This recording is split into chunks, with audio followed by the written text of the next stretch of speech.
This episode of Your Money and Your Life is brought to you by our partners, Compare the Market and Brighter Super. Coming up on Your Money and Your Life, the app that teaches kids how to invest, how to set yourself up to afford aged care. Are you being slugged by the loyalty tax? Plus, in Kochie's Budget Challenge, can Neva and Keith cut their annual expenses?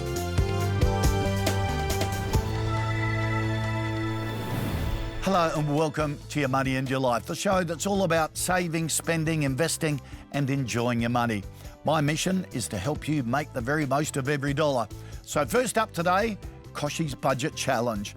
Every week, with the help of the team at Compare the Market, we show real families how to find better deals on their biggest bills and potentially save thousands of dollars. So let's meet Neva and Keith. Neva and Keith live in the picturesque Melbourne suburb of Williamstown. Neva still works, Keith is retired, and it's just the two of them. They spend upwards of $20,000 a year on living expenses. I wonder if we can lower that. Keith and Neva, thanks for having us. Tell us about yourself. Oh, Neva, you're still working? Yeah, I still work part-time, 3 days a week, just enough to keep me busy and to help support my husband Keith, who's retired a couple of years now. So we live here in Williamstown, been here for a good 20 years and involved with the community. Keith, have you gone with retirement? Have you coped? I've coped really well with all my sporting interests. I'm really enjoying it. Nearly 2 years been retired and I've got so many things to do with gardening, with sport, a lot of bike riding and that. You're keeping really active by the sound of it, which is fantastic. This whole cost of living crisis and inflation, what sort of pressure is that putting on you? It's shocking. The way the prices have gone up since COVID, the house insurance, the health insurance, the car insurance, any insurance you pay now is just so exorbitant. And then you add that to the existing bills that you cannot negotiate, like water rates, council rates, healthcare practitioner visits that you might have to do, medications, you name it. It just means that we have had to postpone replacing our 20-year-old car and going on a holiday. So the goal is replace the car and have a romantic holiday for you two lovebirds, do you think? Yes, that would be lovely. That'd be nice. All right. We've been thinking of cruises. Right, all right. That would be nice. Let's see if we can get you started on that cruise and go through your bills. All right. Now, financial literacy can have a major impact on a person's financial well-being, but many Aussies receive little education about money at school. As you know, I'm passionate about financial literacy and teaching kids about money and investing. So I was delighted when I came across an app called Drip Invest. It teaches kids under 18 about investing, using real money and under the supervision of their parents. To find out more, I'm joined by the co-founder of Drip Invest, Isabel Charter. Isabel, good to see you. Now, tell us what Drip Invest does. Drip Invest is an app that teaches under 18s how to invest under the supervision of their parents. So our idea is to give them the early exposure that can be completely life-changing as it builds the confidence, the habits, and the knowledge for adulthood. And Isabel, financial literacy for today's younger generation is so important to make sure they can build home deposits and investment portfolios in the future. There's some research that shows that over 400,000 of today's teenagers are still going to be living with their parents by the age of 30s or 40s. We are living in a generational change. It's hard to build for a home deposit today. So we need to find a way to give them other options that are more accessible. And that's one of the things that we really want to make sure with Drip, that from only $5, kids can start saving and they can start accessing other forms of investment. It's all about accessibility and making sure that everyone has a chance. And what I love about it is that it does involve parents as well, doesn't it? I love the stories about parents and kids that start to have those conversations at home. And it can also be an incredible opportunity for parents to learn. So today in Australia, 45% of adults are considered financially illiterate. So that means that we don't have the basic knowledge around not only investing, but inflation, diversification, and other things that impact our daily lives. Such a good idea, and they're skills that last forever, can change people's lives. Great idea. Isabel, thanks for joining us. Thank you so much. After the break, are modular homes a more cost-effective way of getting into the property market?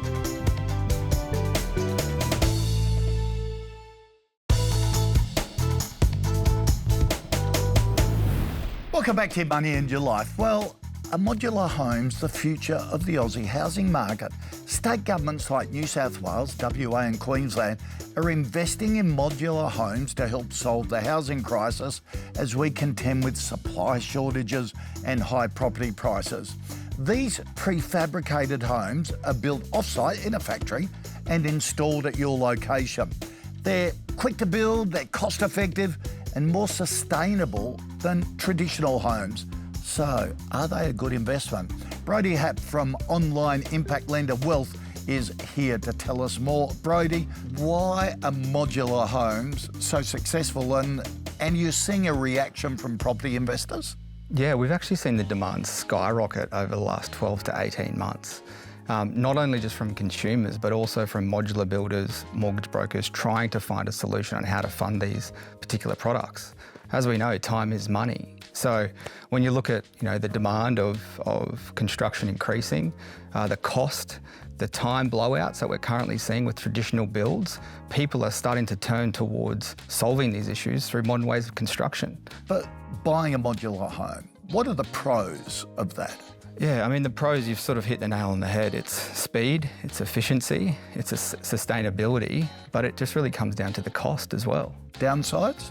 Downsides, location and transport costs, and the clunky way that they're currently financed in the sector. Because I was going to talk to you about that. It's great to have a solution, but it's a bit out of the box for financing. What's the reaction of traditional lenders to these modular homes? Is it harder to get financing? It is. There's no real pre-existing offer out there in the market, and it comes down to the fact that the asset is built in a factory and not on site. So what you have to do is create either a VIN or some sort of code where we can actually track the asset to be able to mirror what a traditional sort of construction loan would look like with progress payments. I see what you mean. So traditional home, you just see it going up. Yep. But you need dates on the assembly line, if you like, for the factory to actually coincide with that. Exactly. Right. Spot on. Are the costs of financing modular homes any different to traditional homes? Yeah, well, typically or traditionally modular homes, the buyer or customer has to pre-fund the whole modular home build while it's in factory. And then a lender will lend once it's all set up on site, put on a slab or put on stumps and go from there. So it's quite a costly exercise for your general consumer. Right. So what's the alternative? Well, what we've actually done is to try and listen to the market. So we've taken our solution-based mindset as a digital non-bank lender, and we had an inquiry around about 12 months ago from Simon Carl from the Loan Co, who's one of Australia's sort of leading construction mortgage brokers. He introduced us to Jess Berry from Peak Modular Homes, and they're based in WA.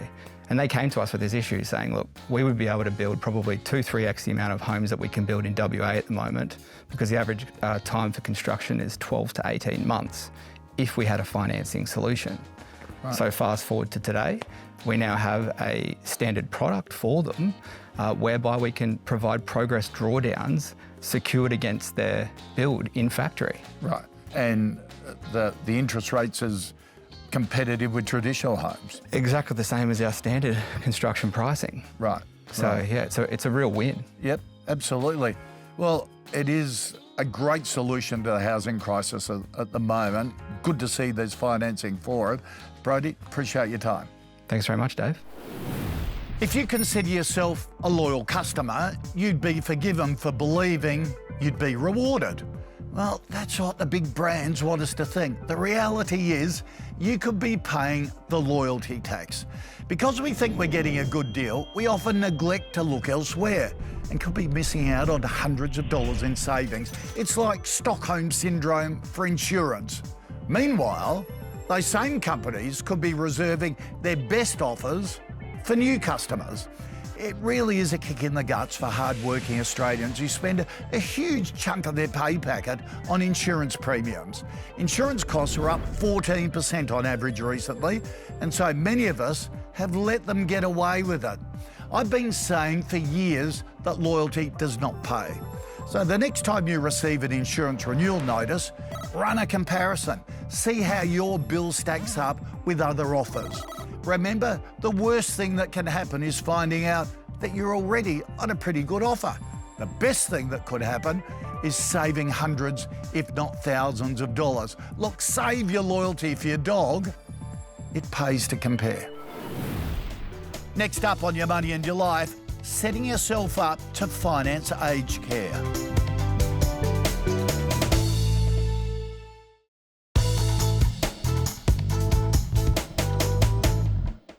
Welcome back to Your Money and Your Life.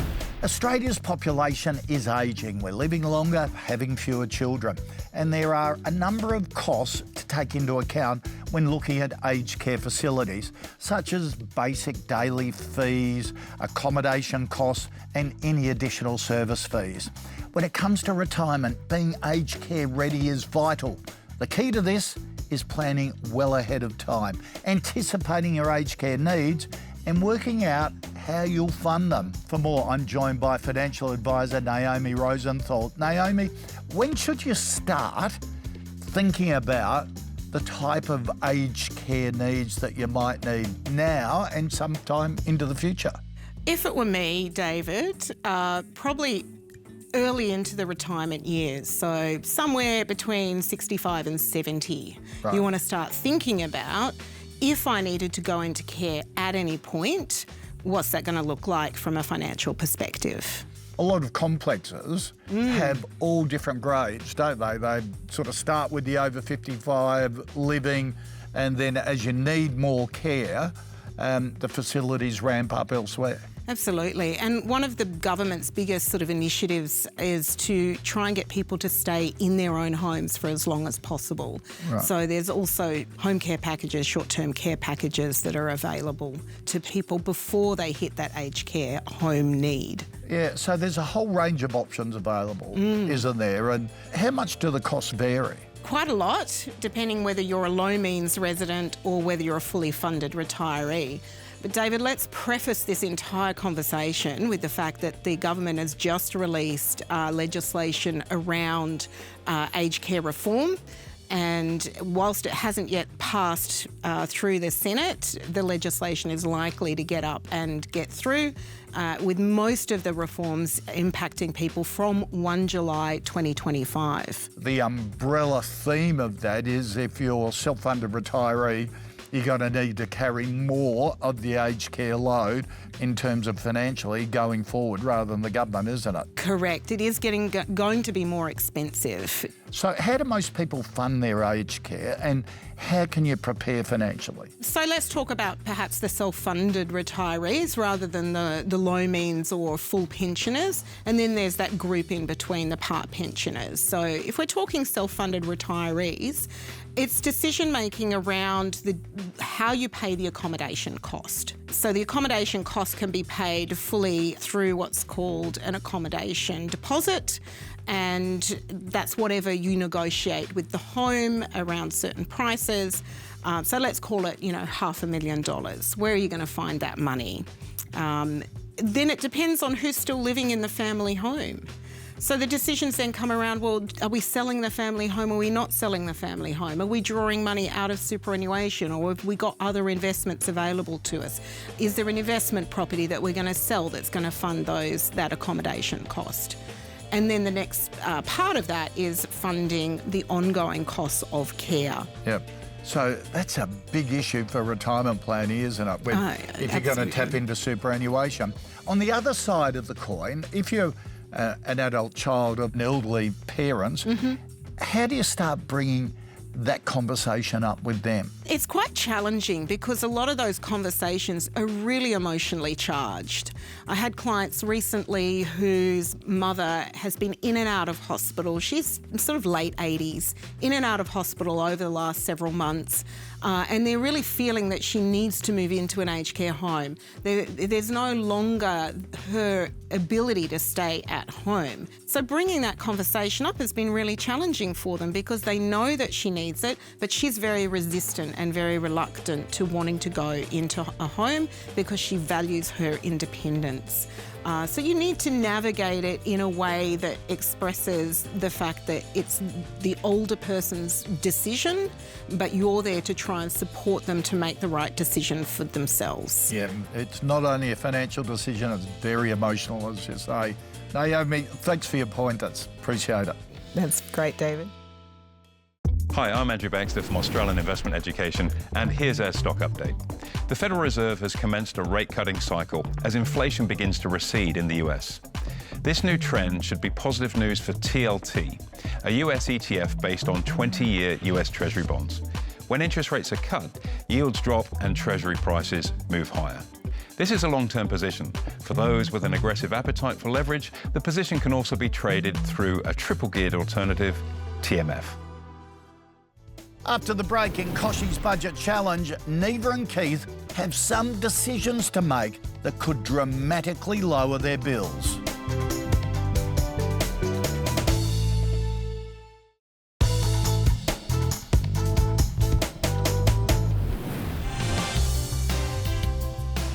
Welcome back to Your Money and Your Life. Let's return to Neva and Keith from Melbourne.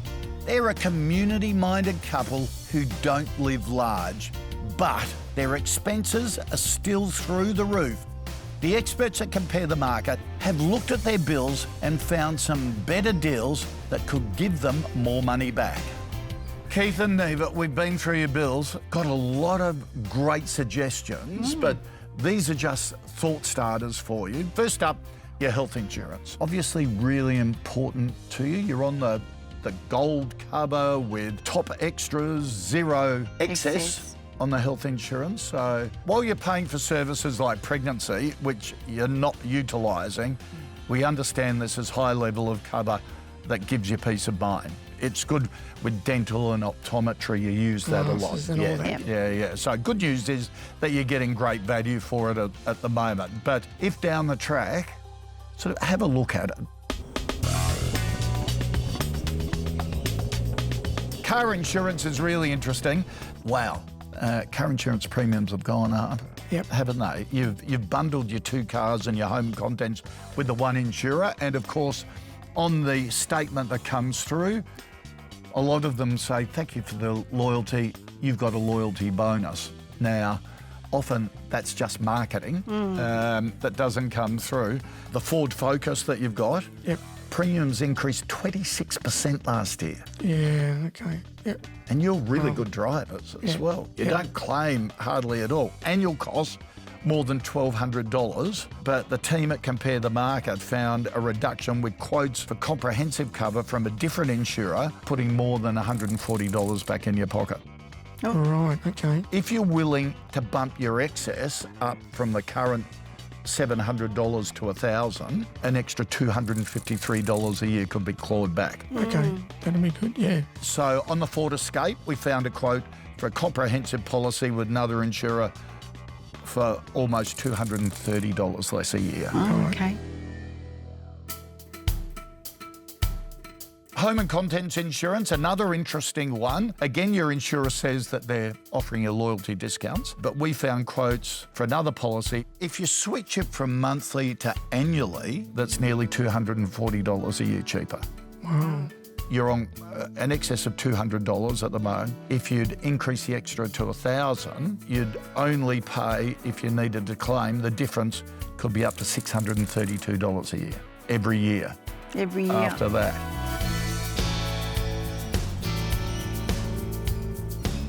All in all, we estimate a total reduction of more than $600 a year simply by considering moving to a different insurer and taking advantage of those incentives for new customers that they're offering. It could be as much as $1,000 though, depending on the tweaks you're willing to make to adjust your cover. Really? Wow. That's fantastic. That is fantastic. Beautiful.